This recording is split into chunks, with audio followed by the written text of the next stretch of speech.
माझं नाव शांता. आमच्या लहानपणी बालविवाह होत होते. माझंही लग्न त्याच पद्धतीने झालं होतं. माझं वयाच्या 10व्या वर्षी लग्न झालं होतं. त्या काळी लग्न झाल्यावरही नवरा बायको एकत्र येत नव्हते. कारण बालविवाह म्हटल्यावर मुलीला पाळी आलेली नसायची.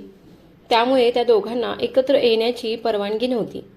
शक्यतो मुलगी माहेरीच राहत होती. मोठी झाली की तिला सासरी आणलं जात होतं. या सगळ्या कारणांमुळे माझे पती यशवंतराव खूप व्याकुळ झाले होते मला भेटण्यासाठी. मीही त्यांना माझ्या लहानपणी भेटले होते. आम्ही एकत्र खेळ खेळायचो. पण आता मी मोठी झाली होते. ते माझ्या जावेला सारखे विचारत होते की शांता कधी येणार आहे, पण त्या त्यांची चेष्टा करायच्या. एके दिवशी त्यांच्या अशाच चेष्टेच्या गप्पा चालल्या असताना माझ्या जावेला एक पत्र आलं. ते पत्र त्यांनी ओपन केलं. त्यावेळी वाचता येणारे मोजके लोक असायचे. त्यात माझी जाऊ एक होती. त्यांनी ते पत्र उघडून वाचलं आणि त्या माझ्या पतीकडे बघून हसायला लागल्या आणि म्हणाल्या, भाऊजी, तुमची प्रतीक्षा लवकरच संपणार आहे. तुमची बायको येत आहे उद्या. तुमची बायको मोठी झाली आहे आता. पण माझ्या पतीला मोठी झाली म्हणजे काय हेच माहीत नव्हतं. ते म्हणाले, वहिनी, ती लहान थोडीच आहे, मोठीच तर आहे. असं त्यांनी म्हटल्यावर वहिनी खूप हसायला लागल्या आणि त्यांना म्हणाल्या, कळेल भाऊजी, लवकरच कळेल तुम्हाला. असं म्हणून त्या तिथून निघून गेल्या. दुसऱ्या दिवशी मी सासरी आले. माझ्या जावेने आमची रूम खूप छान पद्धतीने सजवली होती आणि आम्ही दोघे एकमेकांना भेटण्यासाठी अगदी आतुर झालो होतो. आणि आज तो दिवस आला होता. माझ्या पतीला गगनात आनंद मावत नव्हता. नंतर माझा छान मेकअप करून एक मोठा भला गजरा घालून मला सजवलेल्या बेडवर बसवलं.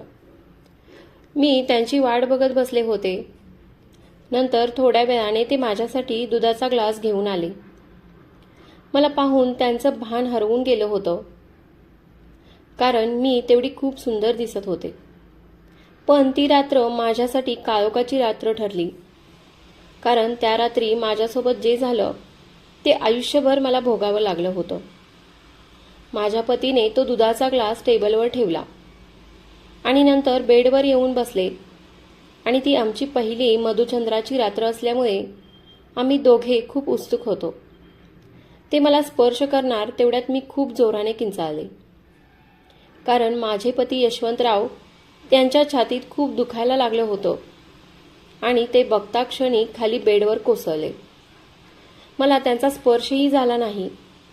मी किंचाळल्यामुळे घरातील सर्व मंडळी आमच्या रूममध्ये आली आणि माझ्या पतीच्या मोठ्या भावाने म्हणजेच शामरावांनी माझ्या यशवंतरावांना चेक केलं. तेव्हा त्यांच्या असं लक्षात आलं की त्यांचा मृत्यू झाला आहे. सगळे आकांताने रडायला लागले आणि त्यात सगळ्यांना माझं खूप वाईट वाटत होतं.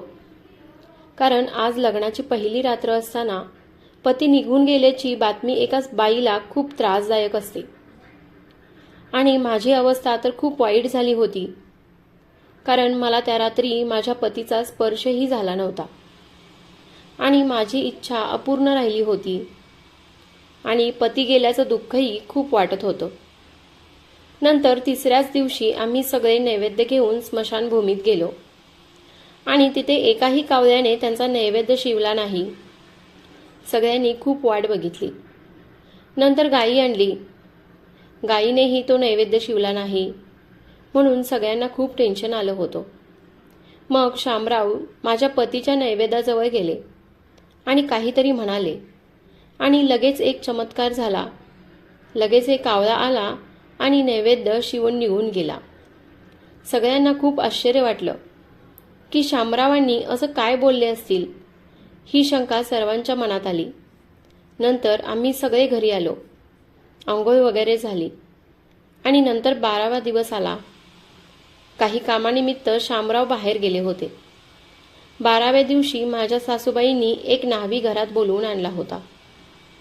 कारण त्यावेळी नवरा गेल्यानंतर त्या बाईने मुंजन करून पांढरी साडी नेसण्याची प्रथा होती. तेव्हा मी नुसतीच 15 वर्षांची असेल. माझं तरुणपण आता अशा अवस्थेत जाणार होतं. पांढरी साडी कपाळाला टिकली नाही आणि डोक्याला केस नाहीत. थोड्या वेळाने शामराव घरी आले. तो न्हावी माझ्या अंगाला स्पर्श करणार तेवढ्यात शामराव जोरात त्या न्हाव्यावर ओरडले आणि त्याला बाजूला केलं. शामरावांनी त्याला माझ्याजवळ येऊ पण दिलं नाही आणि ते त्यांच्या आईला म्हणाले, आई, तू ही प्रथा आता पुढे चालवू नकोस. शांताला तिचे केस कापायची गरज नाही, कारण ती तिला जसे हवे तसं जगू शकते. त्यानंतर शामराव आणि त्यांच्या आईमध्ये खूप माझ्यावरून भांडण झालं. असेच दिवस जात होते. एके दिवशी मी धुणे धुण्यासाठी नदीवर केळीच्या बागेतून जात होते, तेव्हा एक माणूस माझा पाठलाग करत होता. हे मला समजलं होतं. मी खूप घाबरत घाबरत नदीच्या काठी गेले आणि धुणं धुवू लागले. नंतर तिथे शामराव आले. तेव्हा मला थोडं बरं वाटलं. जेव्हा शामराव माझ्यासोबत होते तेव्हा तो माणूस कुठे गायब झाला मलाच कळालं नाही. नंतर आम्ही दोघे घरी निघून गेलो. शामराव माझी खूप काळजी घेत होते आणि माझ्या जाऊबाई सुद्धा माझी खूप काळजी घेत होत्या. असेच दिवस जात होते. शामराव माझी इतकी काळजी घेत होते की ते स्वतःच्या बायकोकडेही जास्त लक्ष देत नव्हते. कुठे बाहेर जायचं असेल तर ते माझ्यासोबत येत होते.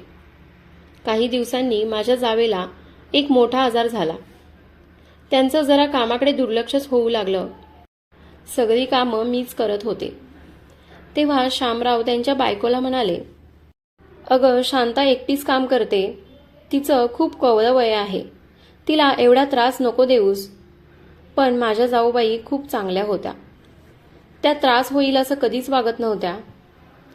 काही दिवसांनी मात्र त्यांच्या मुलाचं लग्न झालं आणि त्या नवीन जोडप्याची मधुचंद्राची रात्र होती. तेव्हा मला माझ्या मधुचंद्राच्या रात्रीची आठवण झाली, कारण त्या रात्री माझे पती मला सोडून गेले होते. मला तो स्पर्श काय असतो ते अनुभवायचा होता. मग मी सगळे झोपलेले असताना त्यांच्या मुलाच्या सोपांच्या रूमजवळ गेले आणि खिडकीच्या फटीतून आतलं दृश्य बघू लागले. तेव्हा माझ्या अंगावर सरसरून काटा आला, कारण समोरचं दृश्य पाहून मला कसं तरीच वाटायला लागलं, कारण मला ते सगळं अनुभवायचं होतं. ती दोघं एकमेकांवर खूप प्रेम करत होती. मलाही तसं प्रेम अनुभवायचं होतं. असंच मी त्यांच्या खिडकीच्या फटीतून रोज पाहू लागले. एके दिवशी शामरावांनी मला त्या अवस्थेत पाहिलं, जेव्हा मी त्यांच्या मुलाच्या सोपांच्या खिडकीतून त्यांचं नवरा बायकोचं रात्रीचं चाललेलं प्रेम पाहत होते.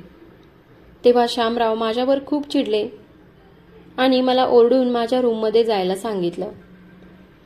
त्यांना माझी अवस्था समजत होती. तेव्हा हा आवाज ऐकून सोपानेही बाहेर आला आणि त्याला घडलेला सर्व प्रकार समजला.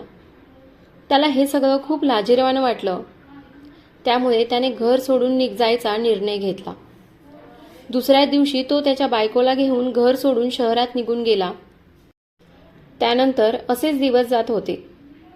ही गोष्ट माझ्या जावेलाही समजली होती. त्या माझ्यावर आणि शामरावांवर संशय घेऊ लागल्या होत्या.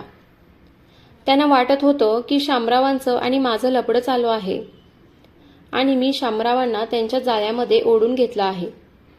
त्यामुळे शामराव माझी एवढी काळजी घेत आहेत आणि इकडे त्यांचा आजारही खूप वाढत होता.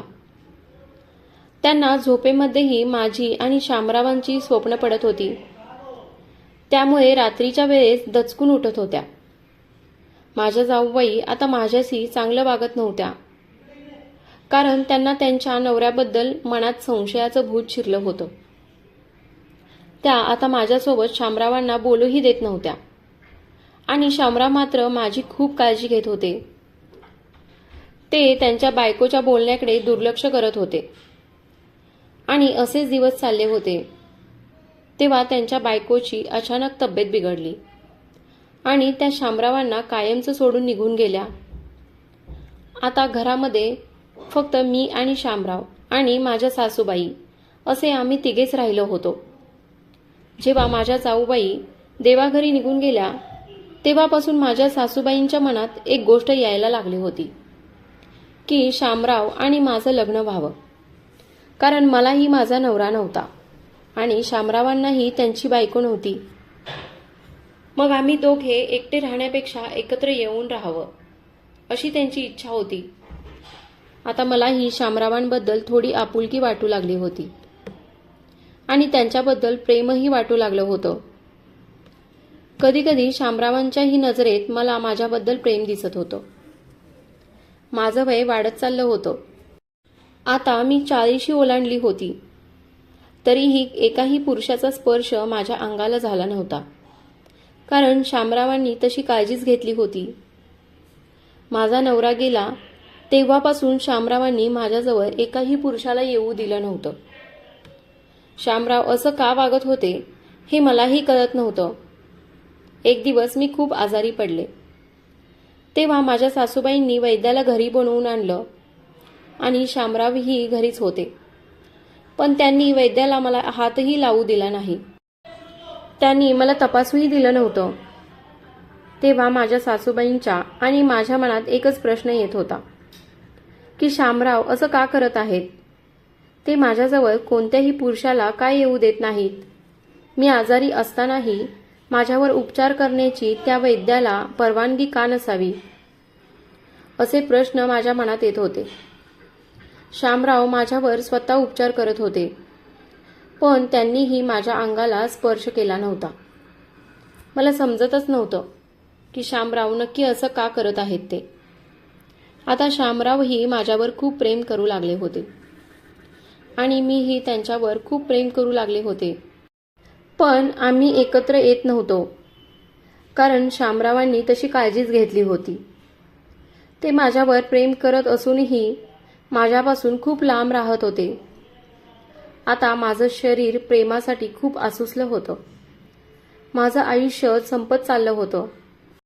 पण माझी एकच इच्छा होती की शामरावांनी मला स्वीकारावं आणि माझी इच्छा पूर्ण करावी, कारण आम्ही दोघे एकमेकांवर खूप प्रेम करत होतो. मला ही मधुचंद्राची रात्र कशी असते ते अनुभवायचं होतं, कारण माझं आता थोडेच दिवस राहिले होते. मी आता अंथरुणावर पडून असायचे, कारण माझं आजारपण खूप वाढलं होतं. वैद्याने शामरावांना एक गोष्ट सांगितली होती की यांचा जीव तेव्हाच जाईल जेव्हा यांची एक तीव्र इच्छा आहे ती पूर्ण होईल. पण ती इच्छा काय आहे हे फक्त तुम्हालाच माहीत आहे, कारण शांताबाईंनी मला सांगितलं आहे की माझी इच्छा फक्त शामराव पूर्ण करू शकतात. शामरावांना माझी सगळी अवस्था माहीत असूनही ते माझ्यापासून खूप दूर दूर राहत होते. ते एवढे कठोर का वागत होते की मला समजत नव्हतं. ते असे का वागत आहेत, ते मला स्वीकारत का नाहीत, हा प्रश्न मला आणि माझ्या सासूबाईंना पडला होता.